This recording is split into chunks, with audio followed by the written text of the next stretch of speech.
Hi, I'm Dr. Lorne Brown. I'm a fertility acupuncturist here in Vancouver, British Columbia, Canada. My clinic is Acubalance Wellness Center. Our website is acubalance.ca. And today I'm chatting with Dr. Paul Magarelli, reproductive endocrinologist in Colorado Springs, Colorado. His clinic is the Reproductive Medicine Fertility Center, rmfcfertility.com.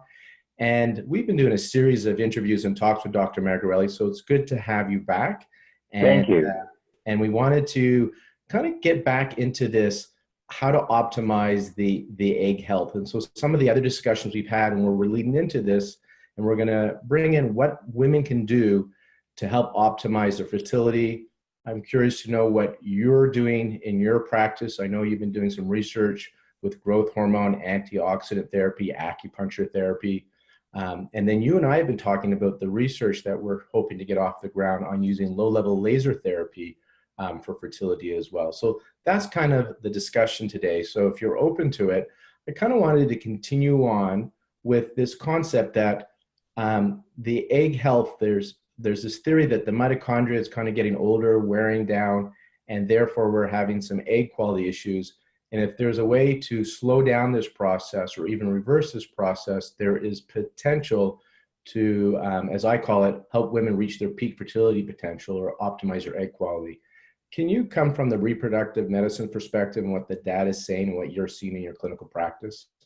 Absolutely, Lauren. Thank you. Again, thank you for inviting me. It's always a pleasure to talk to you and my Canadian friends.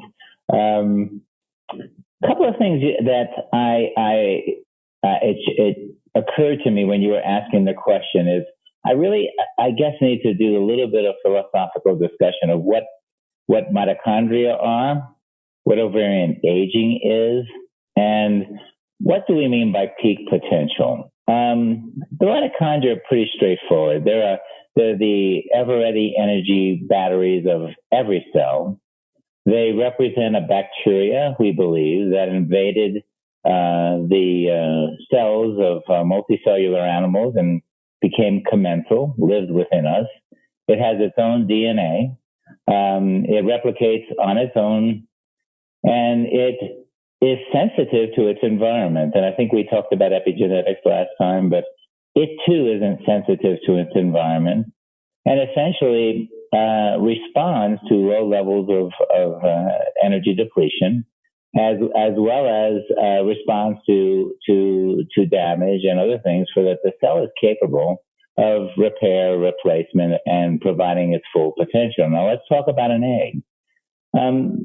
The biggest concern, I think, most infertility specialists, you and I are certainly in that category, isn't so much helping a 13, 14, 15-year-old girl reproduce. It's not something we're concerned about. It's concerned about in a third world country where that occurs because you need farmers and you need more children. But in pretty much in industrialized societies, we put off reproduction because we believe education and a variety of other pursuits, whether they be social, military, financial, that changes the biology. So we take what is a perfectly peak potential, aged about 13 to 24 for reproduction, and shift that 1, sometimes 2, sometimes 3 decades. As all cells, as you very well know, both in traditional Chinese medicine and Western medicine, cells age. And the aging process is debated upon, and there's now a whole field of rejuvenation medicine or regenerative medicine. And I think in reproduction, our big focus is how do we provide the building block components to the egg so that it performs at its peak.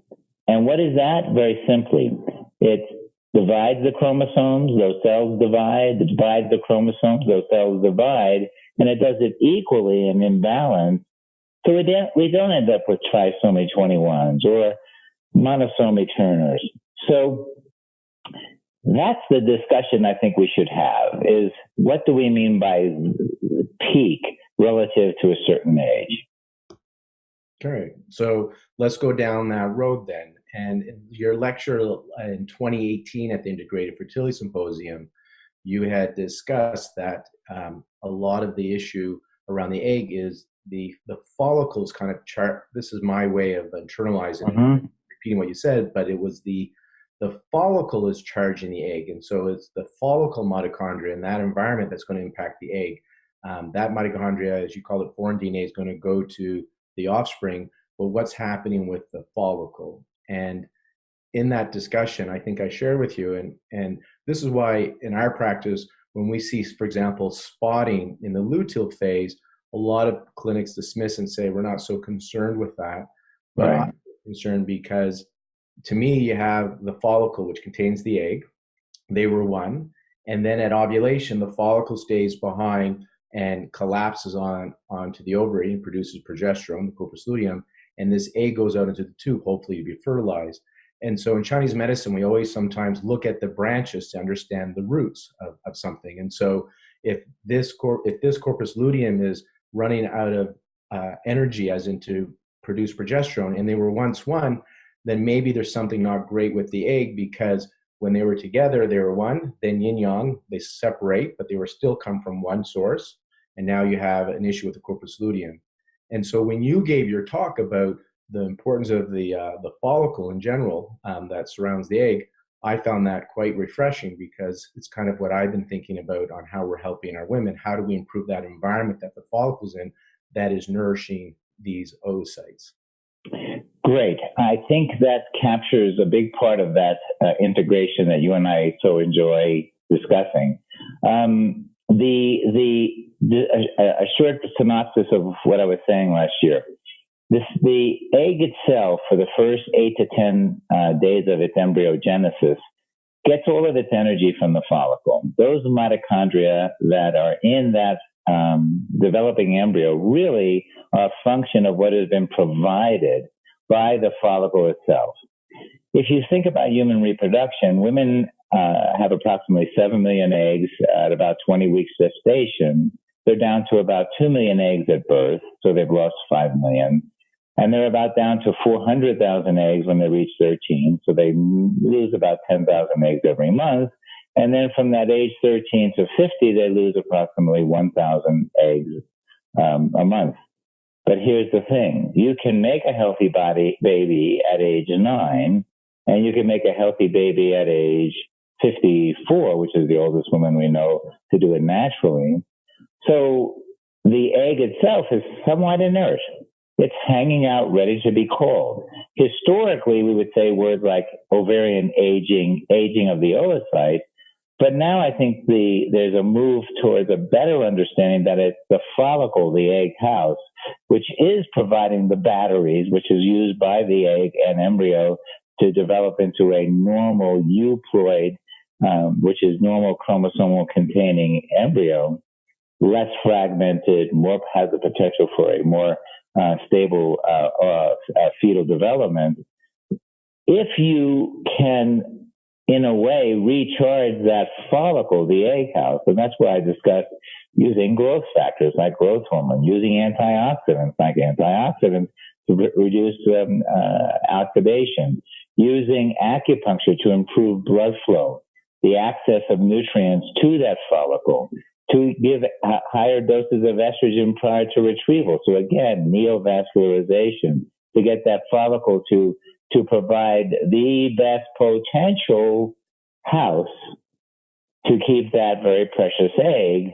That, to me, is where traditional Chinese medicine, be it not clarified using scientific terminology, but certainly can better, you can now, with Western perspective, understand some of the terminology that traditional Chinese medicine doctors have used for a very long time about what the maternal and paternal components are that contribute to that offspring through the egg.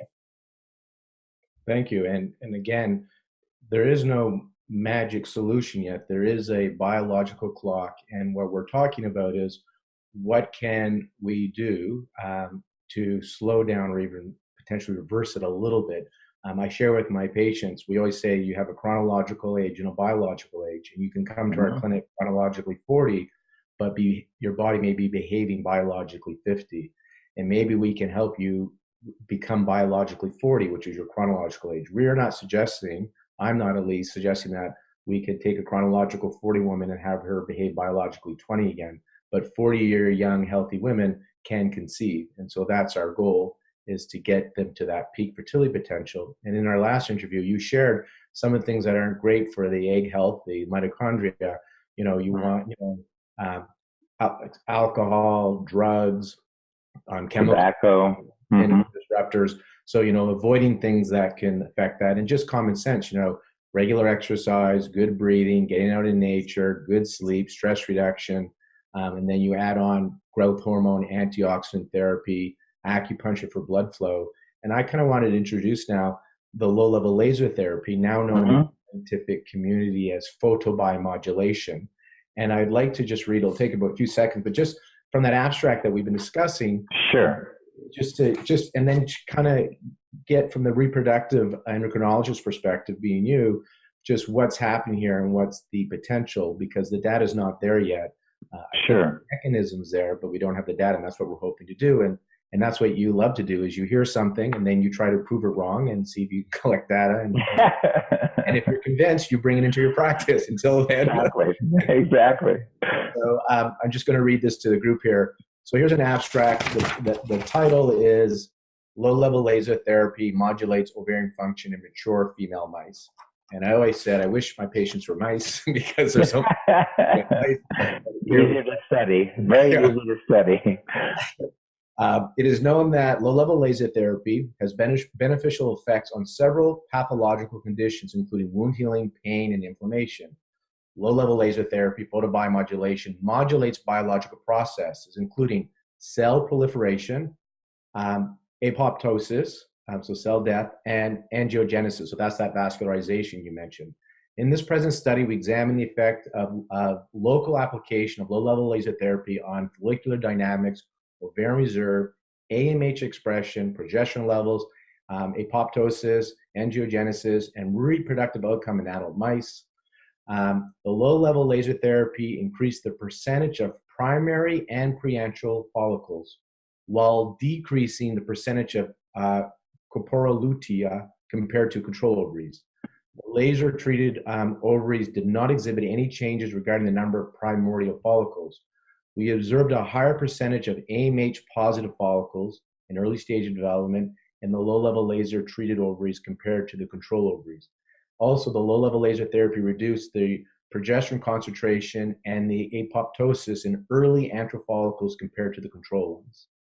And then they showed that they had better embryo quality as well. So the laser mechanism, the understanding is if the light can reach the ovaries, it will improve the mitochondria, the battery of the cells, and therefore more energy. And one of the mechanisms is by dislodging nitric oxide, so it creates vasodilation. And now this heme molecule goes through the mitochondrial function and you get more energy production. It regulates inflammation. It reduces free radical damage, so oxidative stress, increases blood flow, and regulates inflammation. So from this study, what are your thoughts here? What is happening in this study that I know you had a chance to review briefly, but can you share then how this compares to the mitochondrial health and what you're doing? Sure. And the whole, because there is not one thing yet that we figured out is the holy grail. It seems like diet, lifestyle, stress reduction, and then there's this and this, all the things that you can do to help with that follicular development. And this is one more thing that looks like it has potential to do that as well. Yeah, let me walk through some of the fundamentals of what you described. When they talk about improvements in AMH positive cells, those would be cells that have been activated, let's say, to be in the next wave of stimulation. So these are the eggs that can now be called into action in that particular menstrual cycle. That would allow it to grow a follicle, first preantral, then follicle, and of course corporal lutea. Just for the audience, this concept of reduction in corporal lutea is the fact that in mammals, stimulation of groups of follicles in a particular menstrual cycle are actually 2 or 3 or even 4 times during that 28 days in a human, 2 or 3 times with cows, etc. So we know there are these waves of recruitment And so when you and then putting the last piece together of apoptosis or cell death, I think the way the authors look at corpora lutea, or the dying, the yellow body dying follicle, is their way of saying we're seeing a reduction in these dying follicles because we're recruiting more. So if you have more AMH positive cells, you're recruiting more, or you're recruiting the best potential you have. So if you have the ability to, like in a human, we can recruit 1,000 eggs, but our body's only able to, with hormones, grow 1 or 2 naturally. So in some women, they don't even grow those 1 or 2 naturally because they don't have whatever it is, that potential. So let's call it that the egg house doesn't have the potential to kick off the process, so it dies, becomes a corpora lutea. So if you with laser modulation, you can augment neovascularization through angiogenesis, better blood flow through release of nitric oxide, much like Viagra, the ability to get more blood to the cortex of the ovary where the actual eggs are stored, as opposed to into the meat of the, like if you think of the ovary as a peach, the eggs are stored in the skin of the peach and not in the meat of the peach. So you can figure capillaries are going to have to find their way to the skin of the peach and then get the eggs out, or the cortex of the ovary and get the eggs out. So if you have better blood flow, you have less oxidative products, so which can cause damage not only to blood vessels, but to cells themselves. If you activate, and again, I don't know the mechanism by which laser could activate mitochondria, but it certainly could. So in a sense, you're doing that. If your car runs out of power in the winter, you do a quick 5-minute jump and your car starts up no problem. It may well be that with laser, you're able to give it a jump start just because it has been depleted, and now it's, as any engine, it allows it to keep going as long as it has building blocks. And in this study, they did it directly on the ovarian tissue, right, is my understanding. So that gave them a direct cause and effect. Okay, we did this to this tissue, not to the arm, not to the leg, to this tissue, and this tissue responded in such and such a fashion. It's a good model to think about the possibility that, and it's been shown in humans with laser modulation and other therapies, that you can do it externally and still get some of these advantageous responses, either in joints and muscles or in wound healing, etc. It's not too far a stretch to believe with the right wavelength, because it's all about wavelengths. I mean, energy goes through us constantly, but it's based on the wavelength. And so if we can understand better the correct wavelength by which we can augment. Now, I don't think the only way to improve ovarian health is through laser therapy. I think we're looking at it, and what this suggests is if we can activate cells that have been estivating or sleeping until they're called into action, like in a menstrual cycle, and we can do it consistently for women over 35, then I think we may have a modality that can help the older or poor ovarian reserve or low ovarian reserve patients have access to eggs. And this is the last point here before I stop, is even in menopause, there's 8,000 to 15,000 eggs in the ovary of a postmenopausal woman. It's not like you completely deplete every single egg your body has at age 50 or 51.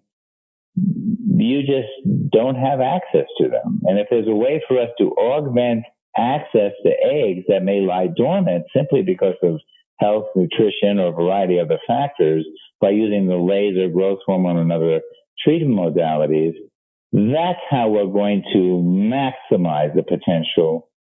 That's what I think we best want to say, is how best to maximize your biologic potential at 40, 41, 42, 43, 44, 45, 46, rather than allow ourselves to become decrepit and not have that potential. Thank you very much for sharing that. And again, it's that how to access that potential, and it is a holistic approach, as in how do you live, we could educate from the early days, right? How do you live your life? Because it does show up later in your life. Sure. So what your diet's like. So you talked about nutritional status, your sleep status. Absolutely. What kind of drugs you're taking, recreational or prescription. So there's lots of things that women and men in this case can do to improve their access to this potential. And we say a healthy baby is our goal. Healthy baby equals healthy egg plus healthy sperm plus healthy uterine environment. And you joked around on one of the other interviews that you liked yours much better. Healthy body's a fertile body. So his lines off the tongue much better. I used to be an accountant, right? I have a Bachelor of Science in Math and Accountant. I had to make an algebraic equation. Otherwise, I wasn't happy. Understood. I certainly understand the one. So, and this goes with this Chinese proverb of nourish the soil before you plant the seed. And so, what can you do leading up to an IVF or while you're trying to conceive naturally? There's many things. And if you look through the interview series that we put together here for Infertility Awareness Week, we have a series of lectures, many from Dr. Paul Magarelli, Dr. Paul Turek on there, Dr. Richard Myers, a clip from there. I have some on there. And it comes down to some of the basics: diet, lifestyle, exercise, stress reduction, avoiding chemicals as much as you can, those endocrine disruptors, acupuncture for blood flow, nutritional supplements. And now in our clinic, we're playing with the low-level laser therapy we've had for a couple of years. In Japan, they've been doing it in an IVF setting. I'm seeing an increase in blastocyst reaching rate and pregnancy rates. And these are the things that we're looking into. And hopefully you and I can get involved in this research on this low-level therapy and really understand the mechanism. They've done this in other conditions. So the mechanism has been really well researched. And now it's just, can we see it come to fruition and see healthy babies as a result of this? So I look forward to doing this with you and having more conversations with you for the public. I think people are really benefiting from your integrative approach of being open to it and using it in your practice, and how you take a lot of these complex, for us anyhow, in the public, complex concepts and distill it down so it's accessible so we can understand it, which also helps motivate and inspire the public, the patients, to make the changes they can to help them reach their peak fertility potential. So thank you again. You're certainly welcome. May I just bring up one point, because I think it's timely. There's been some controversy about the 3-parent baby in the news. This was a report out of Greece where a woman in her 40s had many, many failures with IVF. And in that clinic, they decided to take the spindle, the parts of the chromosomal parts of the mom's embryo, or egg, sorry. The dad, of course, was providing his own genetic information. So we have the mom and dad genetic information that makes the human. However, they place the mom's genetic information inside a donor, much younger woman's egg that had the spindle removed. So therefore, no genetic information from that parent. And they successfully created an offspring. There's a misunderstanding, and I want to clarify it, and then I want to show you how this ties back. One, it is not a 3-parent embryo. Every single person has chromosomes that make up who they are. It's from our parents, so there's the 2. And as I mentioned before, and that's the reason why this is timely, the mitochondria itself has its own chromosomes, and it's from a bacterium. And every human's bacterium-based mitochondria is exactly the same. There's no German mitochondria and Irish mitochondria and French mitochondria and Portuguese mitochondria. So in reality, they're little batteries. So essentially, they recharge the mother's they put the mother's DNA into a recharged envelope or car and drove it, just like a sperm takes the father's DNA and drives it in the head of the sperm, and then it combines to form that baby. The reason why this is timely to what we're saying right now is because, quite frankly, it's a proof of concept that if you replace the mitochondria with, quotes, fresh batteries or more charged or less aged mitochondria, you have a potential for creating one healthy baby. Now, we do it in England. It's legal to do this kind of therapy for women who have mitochondrial disease, battery diseases. They consider that perfectly ethical. The only reason why this is controversial is they felt that an older woman doesn't have that same need as a woman who has a mitochondrial disease situation. And I just disagree strongly. I think the potential for creating babies is a good thing, and that if we can do anything possible to enhance it and use technologies across the board to contribute to their offspring or to creating offspring, this is what we do. This is why combining traditional Chinese medicine with Western medicine is so critical. This idea of understanding energy has really been studied experientially by the Chinese for over 5,000 years. We're just beginning in Western medicine to ask the questions, can this help? And the answer is yes. Thank you very much, Dr.